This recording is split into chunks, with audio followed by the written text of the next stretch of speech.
میری بہنوں سے کہتا ہوں ہفتے میں کم سے کم ایک مرتبہ اپنے شوہر سے اجازت لے کر اپنے ماں باپ کی زیارت کے لیے ضرور جایا کرو. ماں باپ کو خوش رکھو. اور اگر تم اپنے ماں باپ کو خوش رکھنا چاہتی ہو تو اپنے ساس سسر کو خوش رکھو. تمہاری جنت تمہارے شوہر کی فرما برداری میں ہے اور تمہارے شوہر کی جنت ان کے ماں باپ کی خوشی میں ہے. تو اپنے ماں باپ اپنے شوہر کی جنت کو خوش رکھنے کی کوشش کرو. اپنی ساس سے اپنے تعلقات اچھے رکھو. ایک آخری بات کہنے لگا تھا لیکن ایک بات یاد آ گئی, بہنوں کے لیے کہہ دوں. ساس بہو کا جھگڑا ختم کرنے کا ایک آسان طریقہ بتا دیتا ہوں, آسان سا طریقہ. پہلی بات تو یہ, ساس کچھ بھی بولے سمجھو میری ماں کہہ رہی ہے, پلٹ کے جواب نہ دیں بس. ایک حکیم صاحب تھے, حکیم صاحب. بہنوں کے لیے آخری بات ہے, فائدے کی بات ہے, گھر کا جھگڑا ختم. ایک حکیم صاحب تھے, ان کے دوست کی ایک لڑکی تھی. اس کی ساس تھی بڑی ٹیڑے مزاج کی. اب ٹیڑے مزاج کی تھی تو بہو تو بہت کوئی سیدھی ہوتی بھی نہیں ہے نا.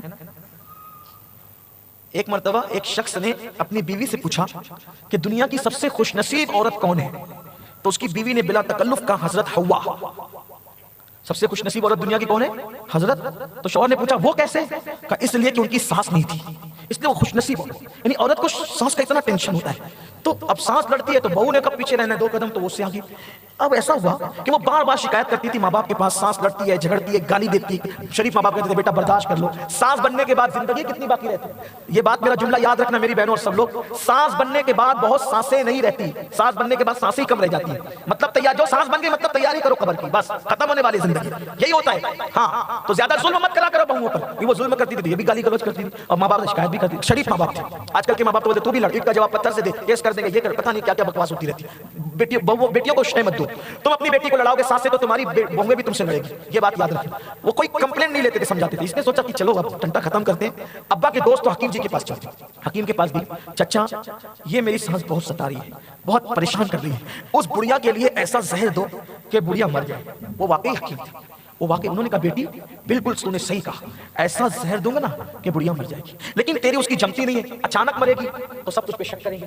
تو میں تجھے سلو پوائزن ایسا زہر دوں گا کہ وہ آج فوراً اثر نہیں کرے گا, 3 مہینے کے بعد اثر کرے گا. تو دھیرے دھیرے وہ مرے گی, گھٹ گھٹ کے مرے گی. لیکن ان 3 مہینوں میں تجھے کرنا کیا ہے؟ اس سے کوئی جھگڑا نہیں کرنا. تو نے اس کو وہ گالی دے, تو نے کہنا اماں جی بتاؤ کرنا کیا ہے. تو نے اس کے کپڑے دھلنا, تو نے اس کی خدمت کرنا, اچھے اچھے کھانے پکانا, یعنی کہ تو اس کی بیٹی کا رول ادا کرنا. تو ہوگا کیا, لوگ تجھے اس کی محبت کرنے والی سمجھیں گے. اور یہ زہر سے جب وہ 3 مہینے بعد مر جائے گی تو کسی کو تجھ پہ شک بھی نہیں جائے گا. تیرا گھر آباد بھی رہے گا, بڑھیا بھی مر جائے گی, سدیرا ختم, تیرے گھر کا ٹینشن ختم. اوہو بہت اچھا عمل. 3 مہینے کی پڑیا حکیم جی نے بنا کے دی, بیٹا یہ اس کے کھانے میں ملا دینا, اور روزانہ ناشتہ بھی دے, دوپہر بھی دے, شام بھی دے. وہ بڑھیا بستر پہ جائے تو اس کے پیر بھی دبا, پانی پلا, کھانا کھلا, کنگھی کر, خوب خدمت کر. حکیم تو حکیم تھے. وہ آج کل کی طرح پڑیا والے نہیں تھے, سچے حکیم تھے. حکمت کی بات کی. وہ اب مرتی کیا نہ کرتی, سوچا چلو گالی 3 مہینے تک ہی سننا ہے, اور گالی سن کر کا جواب پتھر سے دینے کے بجائے مسکرانا ہے. 3 مہینے کے بعد ٹینشن ہی ختم. گھر پہ آئی, امی جان کیسی ہیں آپ؟ ہاں چل جا. وہ جو انداز تھا وہ اچھا آسان تو نہیں ہوتا ہے نا. تو اب پیر دبا رہی ہے, کھانا کھلا رہی ہے, پانی دے رہی ہے, کنگھی کر رہی ہے. اب پیار دینے سے تو کتا بھی وفادار ہوتا ہے نا. پیار اگر کتے کو دو, محلے کے ہر آدمی پہ کتا دم نہیں لاتا, جو اس کو روٹی ڈالتا ہے اسی سے. ایک بات زندگی میں یاد رکھنا, جب بھی نفرت اور محبت کی جنگ ہوگی تو نفرتیں کبھی نہیں جیتے گی, جیتنا ہمیشہ محبت کو ہے. تو تمہیں نفرت دے, تم اسے پیار دو. نفرت دینے والا ہار جائے گا, پیار دینے والا جیت جائے گا. اس لیے محبت دو, محبت پاؤ گے. اس نے سوچا 3 مہینے بعد ٹینشن ہی ختم ہونے, بہت خدمت کرتی تھی. بڑھیا نے 2-3 دن میں سوچا کب تک میں اس پہ ظلم کروں گی, میری بہو بیٹی کا رول ادا کر رہی ہے. اس کے دل سے بھی بغض ختم ہونے لگا. اب 15 دن کے اندر اندر یہ ماں بیٹی کی طرح ہوگی. یہ تو مکر کر رہی تھی لیکن وہاں سچا پیار تھا.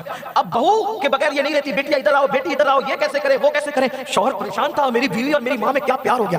اب یہ چند دنوں تک مکر کرتی رہی, لیکن شوہر بیوی جو ساس تھی اس کا سچا پیار دیکھا تو اس کے دل سے بھی مکر نکلنے لگا اور سچی محبت پیدا ہو گئی. اب یہ بیٹی کا رول ادا کر رہی, وہ ماں کا رول ادا کر رہی. یہ میکے جانا بھی چھوڑ دیا, ساس سے اتنا پیار ہو گیا. اس کو خیال آیا ارے اب 2 مہینے بعد تو میری سانس مر جائے گی.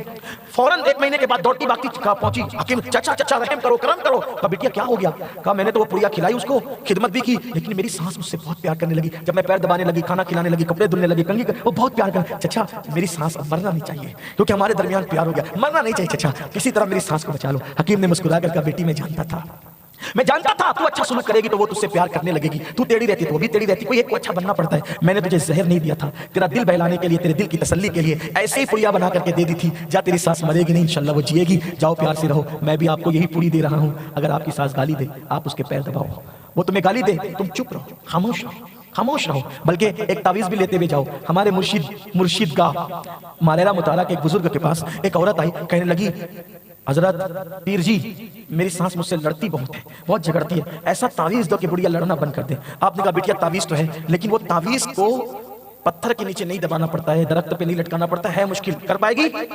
جو ہوگا کرو گی لیکن بڑھیا کی لڑائی سے چھٹی ملے۔ کہا ٹھیک بیٹیا یہ تعویذ لے جاؤ، جب وہ تعویذ لے جانا اپنی جیب میں رکھنا، اپنے پاس رکھنا، جیسے ہی گھر میں جھگڑا شروع ہو اس کو دانت کے نیچے دبا لینا، اور جتنی گالی بولے اتنی زور سے دبانا، جھگڑا ختم ہو۔ بس لے گئی، جیسے ہی بڑھیا نے جھگڑا شروع کیا دانت کے نیچے دبایا۔ اب جب اس نے دانت کے نیچے دبایا تو یہ جواب کب دے گی؟ یہی تو بات ہے نا، اس نے کب جواب دینا ہے؟ وہ جیسے جیسے گالی دیتی بڑھیا ویسے ویسے زور سے دباتی۔ تو ایک دن، دو دن، تین دن، جب اس نے جواب دینا بند کر دیا تو اس نے لڑنا بند کر دیا۔ آئی پیر جی نذرانہ قبول کرے، کیا تعویذ دیا آپ نے کہ میری سانس نے مجھ سے لڑنا چھوڑ۔ السلام